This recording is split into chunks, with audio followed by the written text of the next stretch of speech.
At this point, when we once again see the headline that the release date for Dune Part 2 has changed, it doesn't come as a surprise. However, Dune fans can at least be comforted by the fact that the most recent news regarding Dune Part 2's release date isn't a delay, but has actually moved forward a couple weeks. As of the making of this video, Denis Villeneuve's highly anticipated sequel to his adaptation of Frank Herbert's sci-fi epic is slated to release theatrically March 1st, 2024, moving 2 weeks earlier than its prior March 15th debut. In this video, I'd like to briefly summarize the troubled history of this two-part adaptation to make it to the big screen, break down the reasons for this most recent premiere date change, and consider what this could indicate regarding the commercial success of the film and the future of the Dune franchise.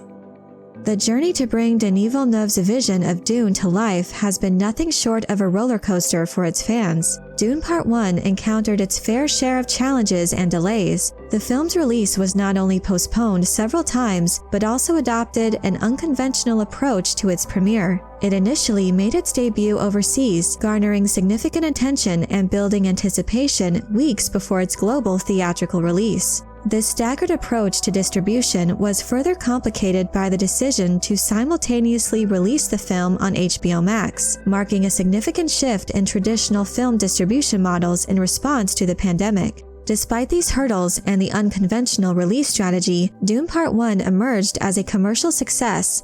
On a substantial production budget of $165 million, the film impressively grossed $402 million worldwide. Part 1's achievement set a promising stage for the eagerly awaited sequel, maintaining the momentum and excitement among the fans of this epic saga. And yet, those hoping for a return to normalcy in regards to the release of the conclusion to Denis Villeneuve's Dune adaptation were once again met with disappointment due to the complications arising from the 2023 SAG-AFTRA strike. The actors' strike, which spanned from July 14th through November 9th, significantly impacted several projects across the entertainment industry, including the scheduled premiere of Dune Part 2. As Dune Part 2's original release of November 3rd inched closer, it appeared to many as if the film would proceed with this premiere date, despite the absence of actor-led promotions, largely due to the continuation of its multimedia marketing campaign and because of its ideal position that would see the film dominate in IMAX theaters for an extended run of around 7 weeks.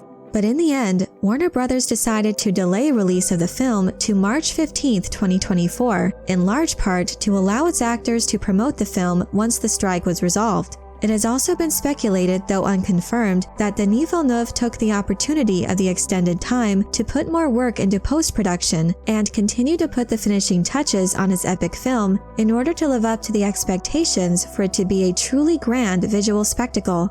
The recent announcement from Warner Bros. And Legendary regarding the advancement of Dune Part 2's release date marks yet another strategic shift in the film's distribution plan. By moving the release date forward by 2 weeks to March 1st, 2024, the studios are seizing a timely opportunity created by Universal's decision to reschedule Ryan Gosling's The Fall Guy from March 1st to May 3rd. This rescheduling left a notable gap in the release calendar, which Warner Bros. And Legendary were quick to capitalize on by slotting Dune Part 2 into the now vacant early March spot. While a 2-week advancement might seem minor to many fans, this decision could have significant implications for the film's financial performance, and by extension, its overall success and future prospects for the franchise. Releasing the film earlier allows it to potentially dominate the box office without significant competition, tapping into early spring audiences, including the spring break crowd. If this move pays off, it could enhance the film's visibility and profitability, ensuring it captures a wider audience and solidifies its position in the market. The series of release date changes reveals just how much Warner Bros. And Legendary are depending on Dune Part 2 to be a success. It's apparent that the studio believes these seemingly minor adjustments in release dates will have far-reaching effects on the film's commercial trajectory and lasting impact. The swift decision to advance the release of Dune Part 2 also reflects the high stakes and aspirations vested in this ambitious project. The sequel, unlike its predecessor, was filmed entirely with IMAX cameras, a decision that underscores the grandeur and expansive visual scale intended for the entire film.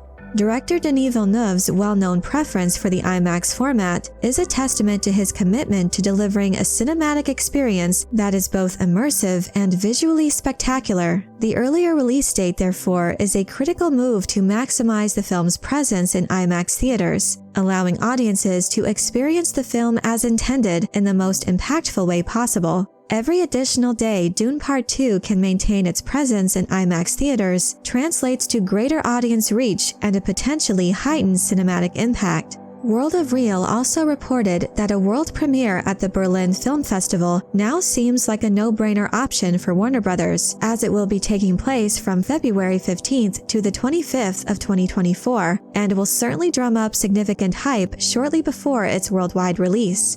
The implications of this early release are significant, particularly when considering the film's potential run in IMAX theaters. With another upcoming Warner Bros. Production, Godzilla & Kong: The New Empire, scheduled to release on April 12, 2024, very likely taking over IMAX at that point, Dune Part 2 could potentially dominate IMAX screens for 4 to 6 weeks. It's possible that either Ghostbusters: Frozen Empire or Mickey 17 might see a brief IMAX run at the end of March, but I suspect Dune will hang on to its IMAX spot until Godzilla & Kong releases. Mickey 17, a sci-fi film from Parasite filmmaker Bong Joon-ho, is also a Warner Bros. Production, and it seems most likely that if Dune is doing well in IMAX, that they'll let it continue showing in this premium format. This extended period of exclusivity in IMAX theaters could significantly boost the film's box office returns, a critical factor for the film's success and the potential future of the Dune franchise. Villeneuve's aspirations to adapt Frank Herbert's sequel novel, Dune Messiah, into a third film, as well as the opportunity for further television spin-offs for the Max streaming service, hinge heavily on the commercial success of Dune Part 2. Therefore, the decision to move the release date earlier not only enhances the immediate prospects of this installment, but also lays the groundwork for the continued expansion and exploration of the Dune universe, fulfilling both the creative vision of its filmmakers and the expectations of its global fanbase. I'm personally very confident in the financial prospects of Dune Part 2, especially as the film cost a mere $122 million, which is astounding in itself considering the tendency for most other modern productions to exceed $200 million. Therefore, with its reasonable budget, Dune Part 2 has a solid chance at making a significant profit due to the meticulous planning of Denis Villeneuve and his talented production team. Ultimately, the prospect of being able to see this film in this ideal format multiple times over such an extended period will certainly be a cinematic treat, especially since fans have waited so long to see the grand conclusion to Villeneuve's vision of Frank Herbert's iconic science fiction epic. But I'm curious to know what you think about the news of Dune Part 2 changing to an earlier release date. Do you feel that this bodes well for the film and the future of Villeneuve's vision for the Dune franchise? Let me know your thoughts in the comment section below. I hope you enjoyed this video. Leave a like if you did, and be sure to subscribe for more Dune and other sci-fi and fantasy news and lore. And if you're looking for other ways to show your appreciation, you can check out my Patreon page, where members get access to exclusive content and perks. Thank you all so much for your support, and as always, have a very nerdy day.